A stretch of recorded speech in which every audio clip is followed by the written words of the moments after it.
Alô, alô, meninas! Aqui é a doutora Érica Montalvão com o nosso podcast Mulheres de Peito.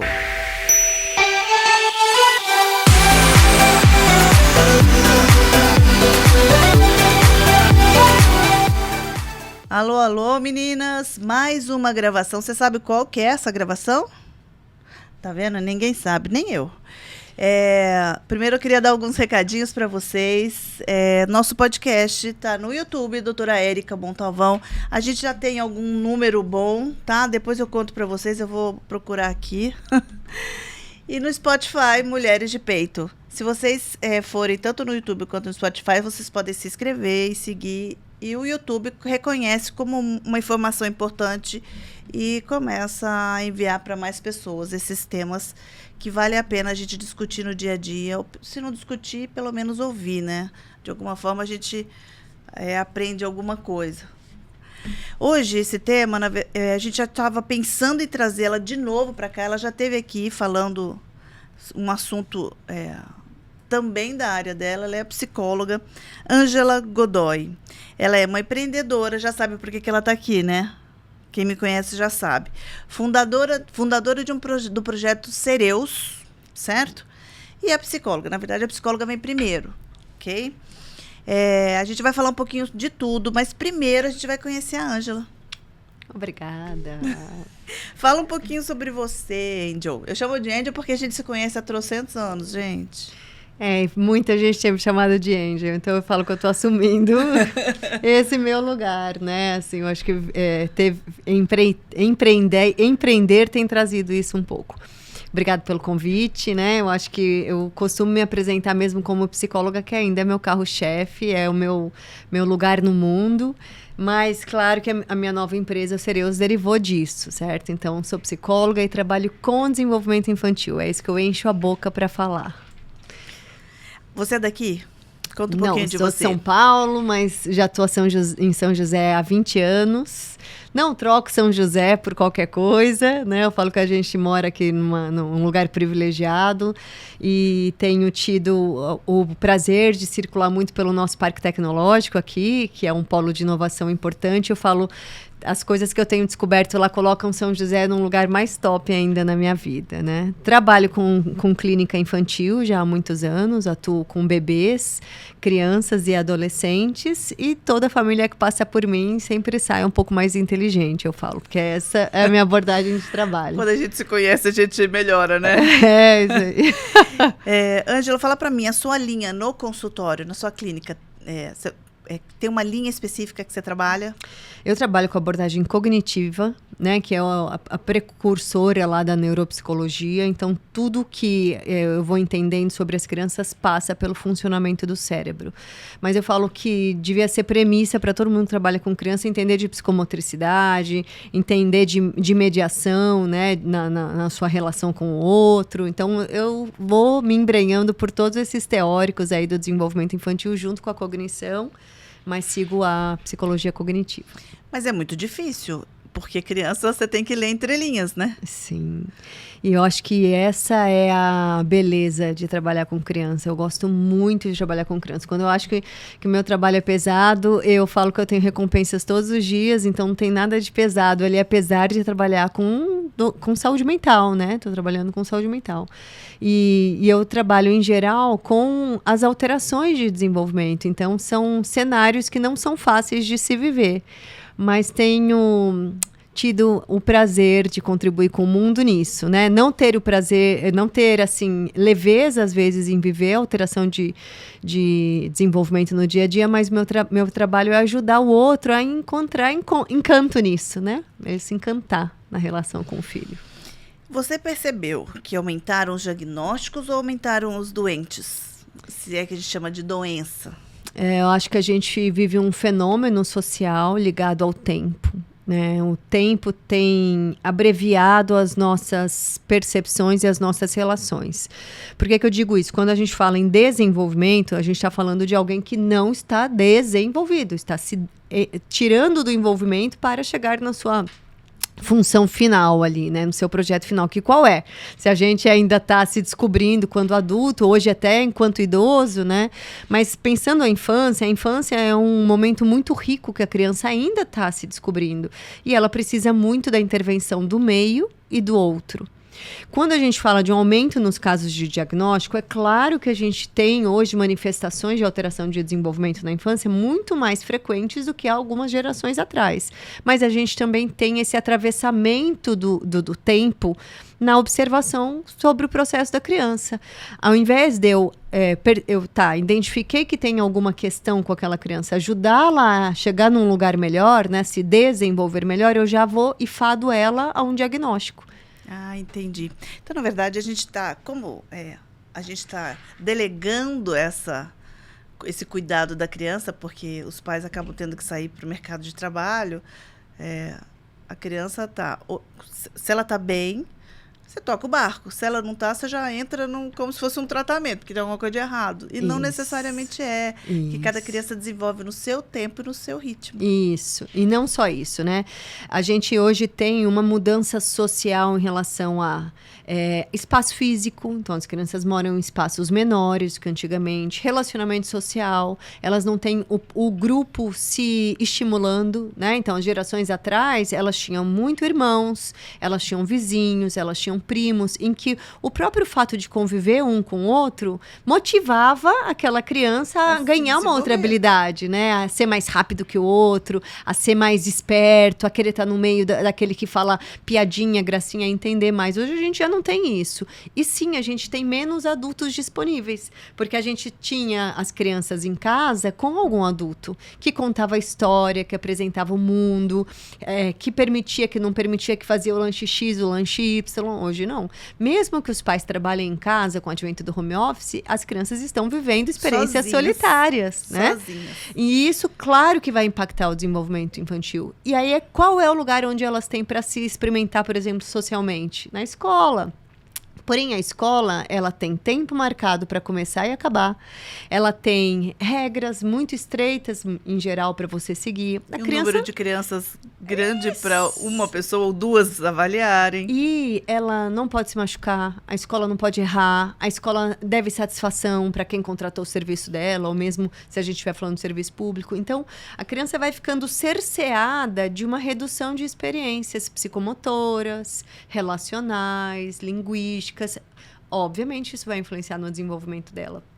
Então, acho que quando a gente fala do aumento do número de diagnósticos, eu sempre penso que a gente está responsabilizando demais as crianças em terem que estar prontas para o que elas ainda nem sabem o que é. Então, se elas não têm aquela condição para responder ao mundo, elas vão parecendo erradas, atrasadas, funcionando de um jeito esquisito, certo? E sabe o que eu acho assim? Eu explico de uma forma prática para os meus filhos assim, ó. Hoje eles têm cartãozinho na lanchonete da escola, cartão de lanche. Mãe, eu quero. Eu falei, não, você não sabe nem mexer com dinheiro. Você tem que aprender a fazer a conta, ver o troco. A hora que você fizer, te dou o cartão. Eu sei que assim, não é a mesma coisa, não considerando isso, mas ele não passou o processo. Isso. Né? E aí a gente tem que pensar, quem vai introduzir ele no processo? E o processo não é você faz uma vez e já cobra da criança, não tem jeito. Tem que fazer o exercício. Um exercício, monitorar ela, tutoriar para ver se ela entendeu o que você explicou, oferecer oportunidade. A gente não fica bom em algo se não fizer aquilo muitas vezes. E, de novo, responsabilizar a criança por ela ter que fazer aquilo com qualidade, bem, fácil. E um único exemplo... É colocar ela num lugar que queima, né? Tá no inferno, coitada. É um lugar que queima porque é isso que tem acontecido muito, né? Vamos escorregar aqui um pouco para esse mundo do diagnóstico. Eu estou falando de alteração de desenvolvimento, que são os transtornos neurodesenvolvimentais, mas a gente tem crescido muito nos quadros de transtornos afetivos, que a gente chama, que são os quadros de depressão infantil. infanto-juvenil principalmente, né? E aí, o que a gente não pode falar abertamente, mas que tem acontecido, o alto número de suicídios na adolescência. Isso é muito comum. E para mim, esse não é um fenômeno isolado, esse é um fenômeno que começa lá no início dessa infância, que vai sendo isso, um excesso de cobranças a essas crianças e adolescentes, sem que a gente tenha introduzido e assegurado a elas que o processo é o que vale a pena, não a resposta final, entendeu? E isso vale para tudo, até para empreender, né? Você vai esperar lá no final que você quer chegar lá. Sim. Mas se você não acompanhar o processo, não adianta chegar lá. Empreender é um desafio. E, Angel, você sempre quis fazer psicologia? Eu sabe que não, eu queria fazer direito. Eu acho que também parece com você. Parece, né? No último minuto, eu me matriculei em 5 vestibulares. No último minuto eu troquei para psicologia. E eu não me vejo fazendo outra coisa. Não é legal isso? É muito legal. Até porque eu também tenho essa coisa muito da militância de algumas causas, né? Então, acho que, na verdade, o que estava em mim era essa coisa isso. De usar a inteligência, usar a sensibilidade a favor do mundo, seja na psicologia ou no direito. O único, porém, que nem tudo é entendido hoje em dia assim, né? Sim. Vamos lá.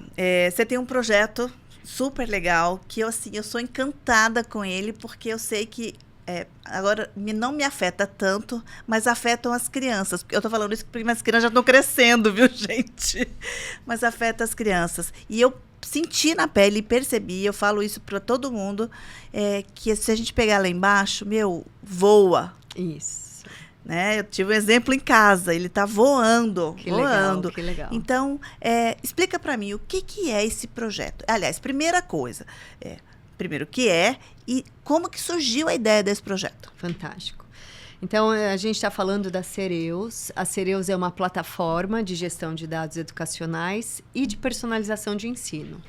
Personalização de ensino porque é uma plataforma para as escolas fazerem o ensino personalizado dos alunos que precisam. Quais alunos? Aquele que a própria escola detectar. A gente teve a maior preocupação em não desenvolver um produto que fosse específico para quem tem o famoso laudo. Isso não pode ser o precursor da ação adaptativa da escola para ajudar a criança a seguir no seu desenvolvimento e na sua aprendizagem. Essa é uma bandeira nossa, certo? Por quê? Porque, em geral, nossa política de educação, ela garante alguns direitos na escola em termos de adaptação e cuidado quando essa criança está no que eles chamam de criança de inclusão. Né? Criança de inclusão é que tem laudo. Porém, em termos de desenvolvimento, às vezes essa criança que está na escola é um aluno que perdeu alguma informação. Ou é algum aluno que ele tem alguns recursos que estão mais frágeis e vai fazendo ele perder informações de base no processo de aprendizado. Então, lá no comecinho da escola, ele não entendeu alguma coisa. Ele vai seguindo com uma lacuna até o restante, porque o aprender é cumulativo. A gente tem funções preditivas para outras mais complexas. Se você, às vezes, não desenvolveu bem aquela função mais preditiva, você não vai acumulando o conhecimento sobre aquelas mais complexas, entendeu? E, em geral, hoje, o que acaba acontecendo? Esse aluno ele fica correndo atrás e, às vezes, ele é bom em outras coisas e ele fica mascarando aquela dificuldade dele, né? Então, ele é muito mais exigido. E se esse pai não tem condição de entender o que ele tem ou de pagar professor particular, psicopedagogo, fonoaudiólogo, psicólogo, que alguns vão precisar disso, outros não. Esse menino fica. Aí depois o que vai acontecendo? Ele acaba sendo diagnosticado. Às vezes ele nem precisava ser diagnosticado, ele tinha alguma coisa que podia ser assistida. E aí, na nossa história clínica, eu e minha sócia, a gente começou a ver que, então, os alunos, né, as crianças que estavam com a gente, que eram alunos na escola, eles acabavam ficando muito fadados à sorte. A sorte de alguém ter percebido que eles têm alguma questão. A sorte do pai ter a indicação de um bom profissional para assistir, porque a escola vai pedindo para você tratar fora. A sorte do pai conseguir levar. A sorte do pai conseguir pagar. A sorte do pai entender o que é o processo e sustentar o processo com esse filho para ele ganhar recurso. A sorte dessa criança é aproveitar também o que está sendo feito em estimulação. Olha quanta sorte. E aí a gente falou, não, as crianças não podem ficar sujeitas à sorte. Claro que isso vai de encontro com um sistema educacional que a gente tem hoje, que ainda é um sistema linear, né? Mais retilíneo ali no seu jeito de oferecer o ensino e de cobrar esse ensino. Aí a gente falou, a gente tem que fazer alguma coisa para mudar isso. Dentro da escola. Dentro da escola, né? Até Perfeito. porque, assim, a gente sempre é requisitado para a escola. E todo ano a gente vai e fala a mesma coisa. Mas não adianta. E não só isso. Eu falei para você que a gente trabalha com inteligência lá no nosso espaço. Eu falei, então a gente tem que ter uma estratégia mais inteligente. Aí criamos a Cereus. Cereus, então, uma plataforma digital que pegou a cauda da transformação do nosso mundo, que é, vamos usar a tecnologia a favor do conhecimento.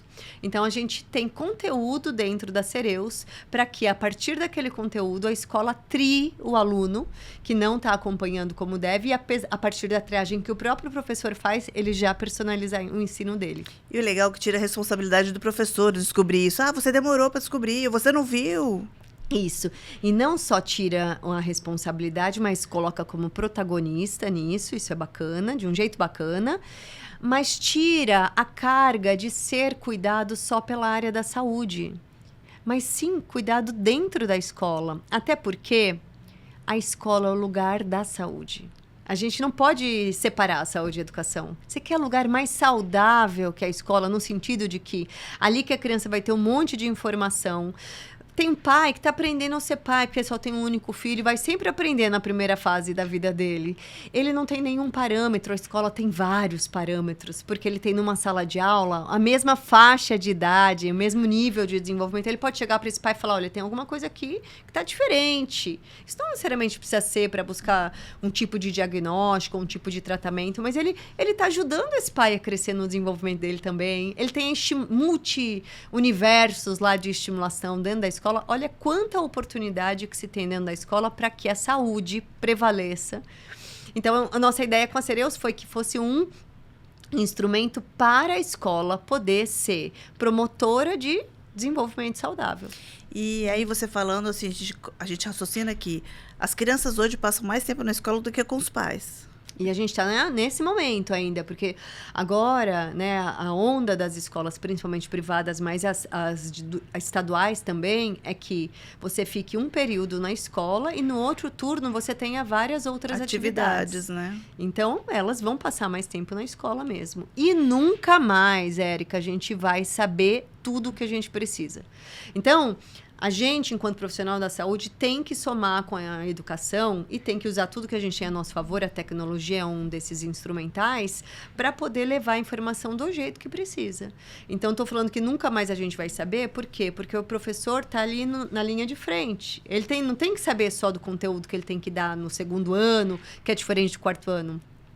Ele tem que saber sobre as relações sociais do grupo dele. Ele tem que saber mexer nos diversos sistemas que a escola está dando para ele usar. Ele tem que saber de como ele vai tratar a mãe, o pai, a família de um, a família de outro. Ele tem que saber das teorias pedagógicas. Ele tem que saber de redação. Ele tem que saber de ortografia. Olha quanta coisa que ele tem que saber. Então, a gente tem que se unir enquanto sociedade para poder promover na escola o lugar mais saudável que a gente precisa, porque é lá onde está a nossa preciosidade. Não só os nossos filhos, mas todas as crianças que vão construir essa sociedade do futuro, né? Que já é atual, já é agora, já está aqui. E a gente vai falar mais um pouquinho sobre isso. Cereus, de onde veio esse nome? Ah, eu adoro isso, né?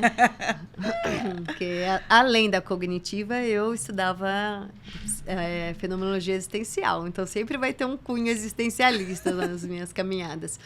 Cereus é a espécie de um cactus, certo? Cactus, uma flor. Quem gosta de flor, conhece. Quem gosta de planta. E o cactus, se você deixar ele quietinho lá, beleza, ele fica super bem, desde que você tenha terra e luz. Não necessariamente água, ele fica com pouca água.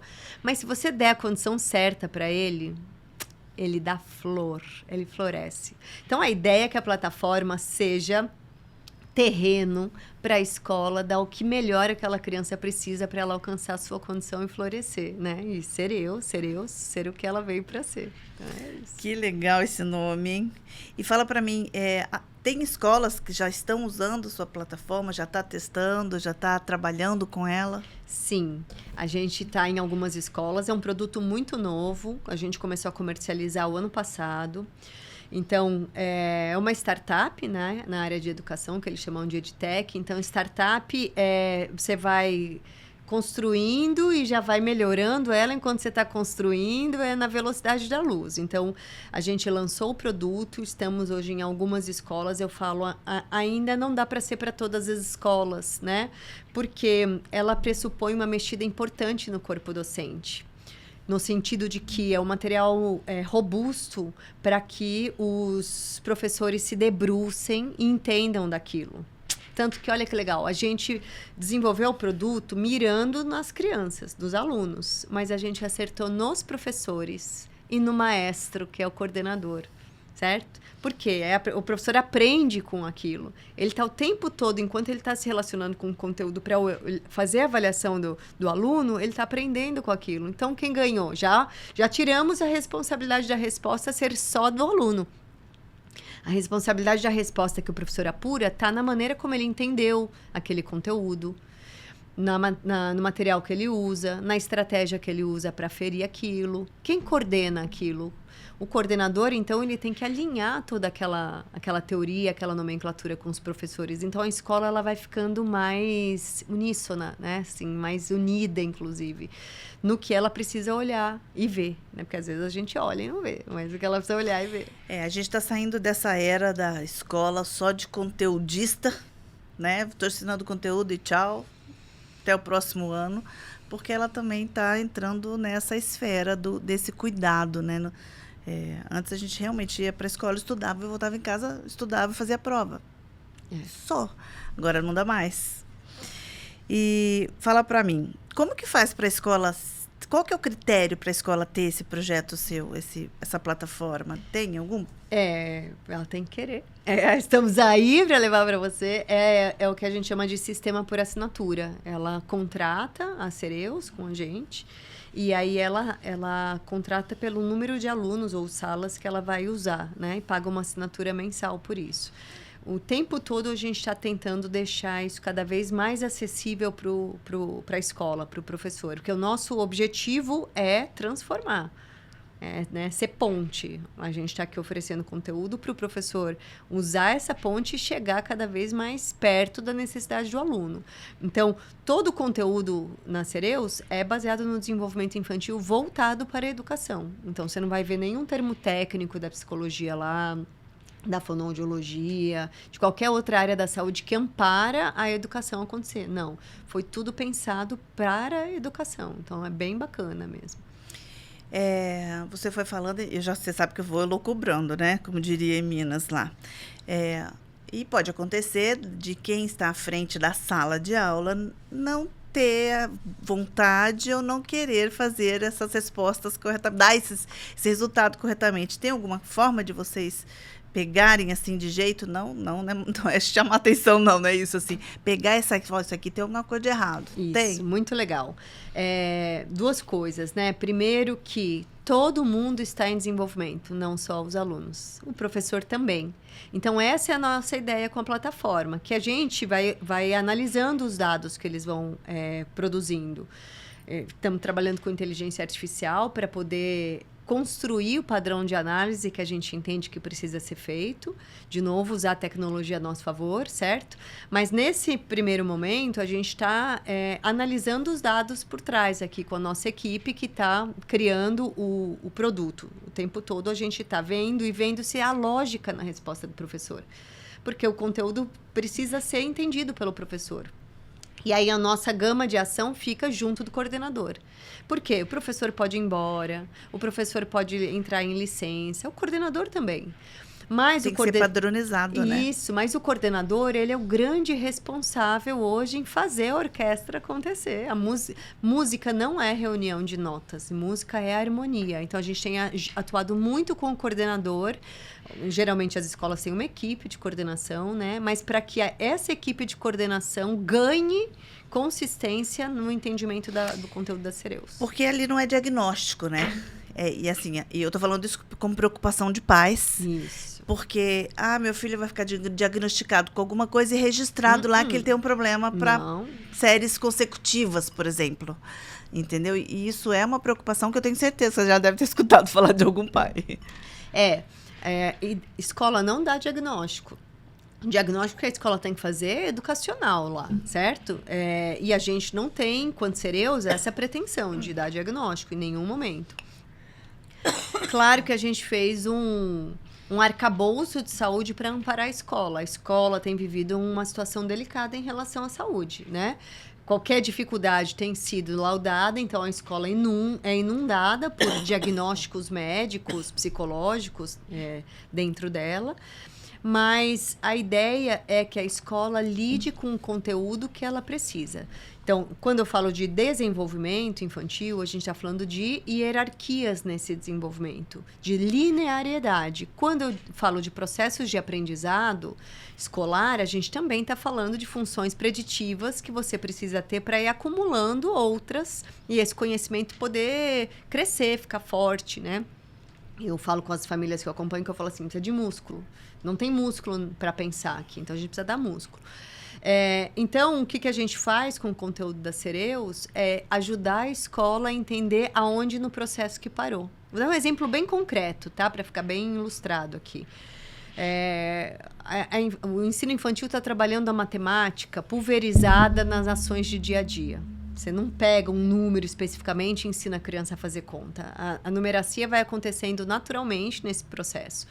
Quando essa criança chega no primeiro aninho do ensino fundamental, ela já é capaz de fazer as continhas que ela foi sendo introduzida a entender no mundo nos dedinhos. Quando ela chega no segundo ano, ela viveu durante o primeiro ano os dedinhos, ela viveu começar a guardar um pouquinho de número na cabeça e contar o resto no dedo. Quando ela chega no segundo ano, pressupõe-se que ela já consegue fazer contas mais básicas na cabeça. Quando ela chega no final do segundo ano, ela já tem que fazer, no mínimo, operação de adição, de subtração com vários algarismos, para que no terceiro ano ela seja capaz de, entendendo essa lógica, multiplicar. O aluninho que lá atrás perdeu alguma coisa nesse começo de processo, ele já não consegue fazer o acumulativo do processo matemático, porque quem não multiplica não divide. Quem não divide não faz conta com letra, que são as equações. E assim vai, falando de uma maneira bem rasa. Sim, então, a Cereus entra quando o professor já identificou que aquele aluno já não está acompanhando a sala, ele vai lá e rastreia e fala onde ela parou. Então vai facilitar para poder dar um... Peraí, vamos sentar, vamos aqui. Isso. Vamos daqui para cá, porque o resto você já entendeu. Isso. Legal, isso vai facilitar um pouco, muito o aprendizado.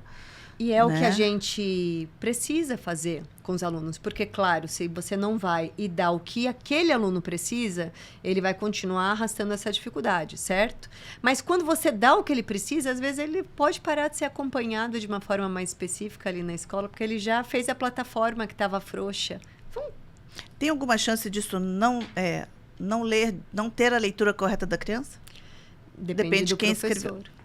Certo? Depende. Eu já fui perguntando, depois que eu vi que tinha um monte de coisa aqui, que eu já fui perguntando, né? Qual escola poderia adquirir, basta querer, né? Olha, e ainda eu falo assim, pegando esse gancho da escola, a Cereus é uma solução inteligente para deixar a escola mais inteligente. Porque, diferente do que os testes psicológicos querem vender para a gente, falando isso do lugar de quem usa teste no dia a dia, trabalho, na clínica, inteligência não é número de QI. Inteligência é capacidade de resolução de problemas. As escolas hoje estão atravessadas por inúmeros problemas relacionados a isso tudo que a gente está conversando. Então, a ideia da Cereus é ser instrumento para ajudá-las, ampará-las, assim, ser ferramenta para resolver problema. Isso sim é inteligência. Porque é muito especialista em uma coisa e outras quase nada, né? E porque a gente tem que pegar carona nesse momento que a gente está vivendo mesmo da sociedade, que é o que o aluno precisa. Daqui a pouquinho, a maneira de se aprender está muito diferente do que a gente já concebeu na nossa história, com a inteligência artificial, com as experiências a partir das realidades virtuais, certo? E essas, quem convive com crianças sabe que as crianças de hoje já são diferentes das de um tempo atrás. Então, se a escola não se amparar de outras possibilidades, ela não vai cumprir o papel que ela precisa. E não adianta cobrar caro. Não é isso. Não é valor financeiro, lógico que ajuda, com certeza, né? Porque tudo tem um custo. Mas é de braços de ajuda, de acompanhamento, diferente do que está sendo feito, né? Espera-se que seja assim. Olha que legal essa plataforma, viu? Gostei de saber. Depois a gente um dia quer ver ela rodando para ver como é que funciona, hein?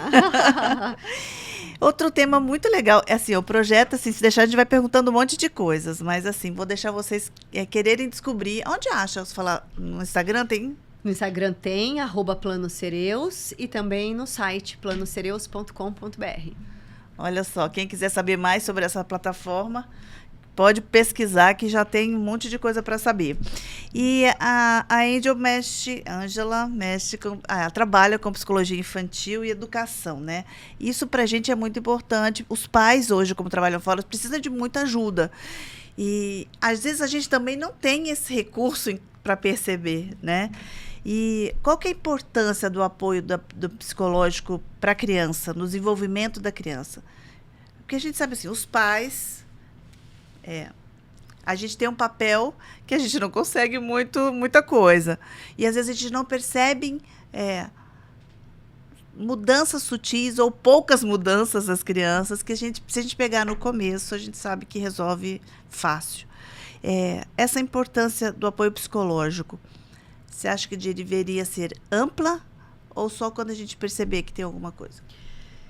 Pensando na assistência psicológica específica para a criança, eu acredito que a gente precisa dar quando tem sofrimento. Tá. Do contrário, a gente tem que pensar em situações de promoção de saúde mental, certo? Mesmo com os pais, né? Eles não têm muito tempo, a gente não tem, eu falo, mas é a nossa responsabilidade. Claro que a gente não vai fazer nada perfeito. Lembra? Eu falei que nunca mais a gente vai saber tudo? E, inclusive, ter acesso ao tanto de informação que a gente tem hoje é patológico.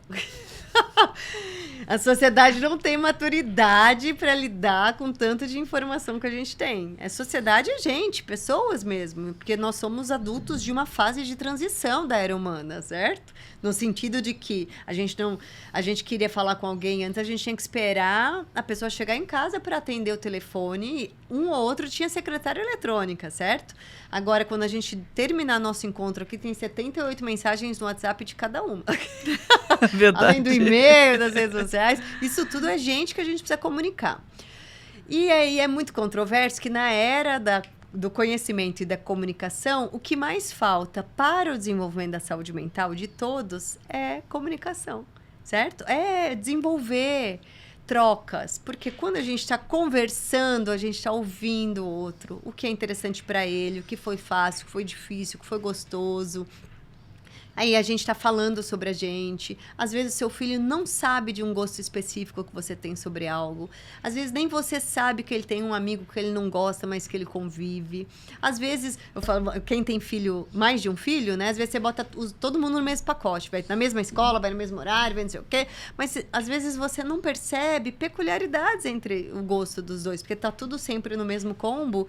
Então, estar disponível para ouvir, para olhar, já é saúde mental, certo? Então, se a psicologia ajudar hoje as famílias a terem mais consciência nesse sentido, eu falo, a psicologia que fala, não sei o quê, não as telas, fala, esse psicólogo, ele tem filhos? Porque não tem mais como a gente lutar, né, em relação a isso. Não vamos poder ter regra em relação a isso radical. Mas quando a gente está com a tela, a gente não está com o outro. Então, tem que ter momento para a tela e tem que ter momento para o outro. Tem que ser regrado, né? É isso. Regrado. E quais as principais dicas para o aprendizado mais assertivo? Olhar e ver. Tá perto. Nossa, foi quase uma palavra mágica, essa, uma regra mágica, né?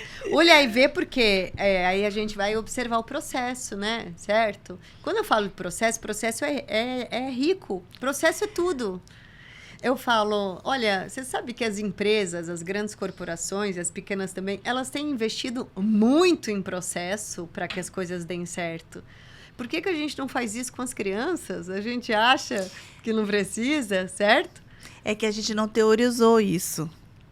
Ou a gente não se apropria, porque como, em geral, a gente se desenvolve de um jeito muito natural, a gente não percebe a importância do processo, né, nesse desenvolvimento.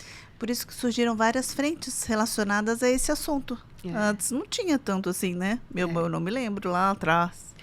É que eu acho que todo mundo quer acertar muito e talvez esse seja o gancho, assim, do aprendizado assertivo, aprendizagem assertiva que você está falando, que é...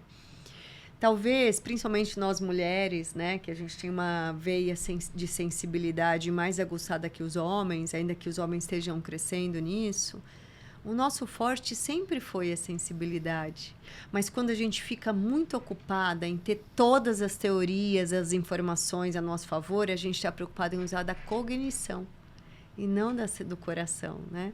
Então, talvez a aprendizagem assertiva seja a gente fazer esse equilíbrio entre a sensibilidade para eu olhar e ver, para eu perceber, e não para medir, comparar, exigir, aplicar o tempo todo. Enquanto mãe, o que a gente precisa é estar disponível para... Quando eu olho, eu vejo, opa! Eu falo que assim, nada como uma mãe, um pai ou uma avó atenta, né? Mas esse cuidador que está à frente da criação do filho, que ele fala... Tá curta essa roupa, você não vai com ela. Nossa, credo, mas não pode ir com a roupa curta? Não, isso é um cuidado. Não, você não vai sair com essa unha desse jeito. Vem cá, vou dar um jeitinho. Isso é cuidado. Mas você precisa olhar e ver. Nossa, mas por que carregar tanto peso nessa mochila? Precisa mesmo? Ah, precisa, tô atrasado. Não, vem cá. Deixa eu ajudar você a entender o que é carregar uma mochila pesada, ou como é que a gente tem que fazer a separação do material todo dia. Isso é cuidado. Então, quando a gente vai olhando, a gente vê que tem coisas que a gente precisa cuidar para acontecer de um jeito mais assertivo, com qualidade, afetivo, certo? Porque se deixar de... Eu vou daí, deixa eu arrumar essa mochila. Você já não deixa a criança aprender a arrumar. Isso, e não faz junto, né?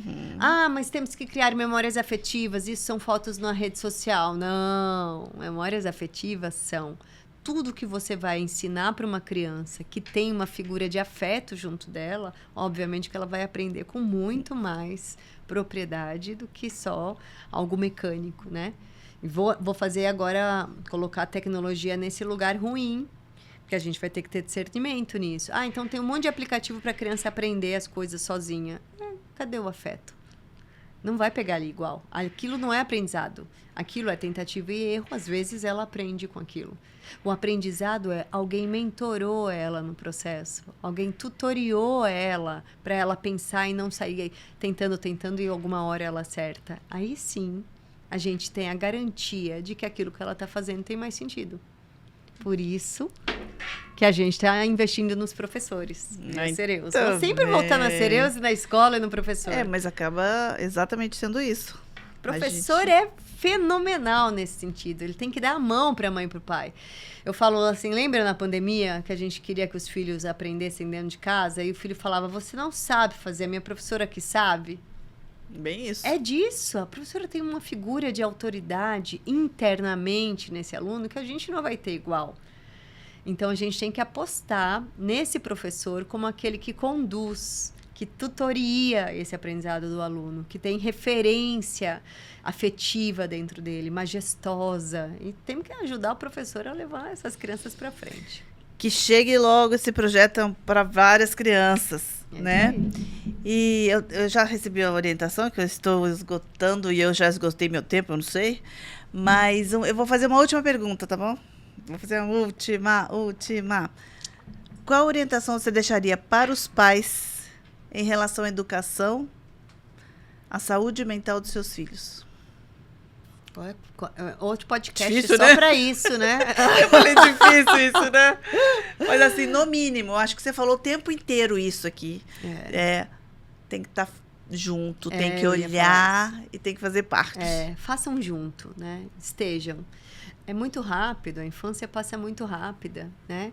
Enquanto você está próximo, você está construindo o que você quer. Hoje o mundo já está inundando a sua casa, mesmo que você não queira. Porque antes isso acontecia só na adolescência.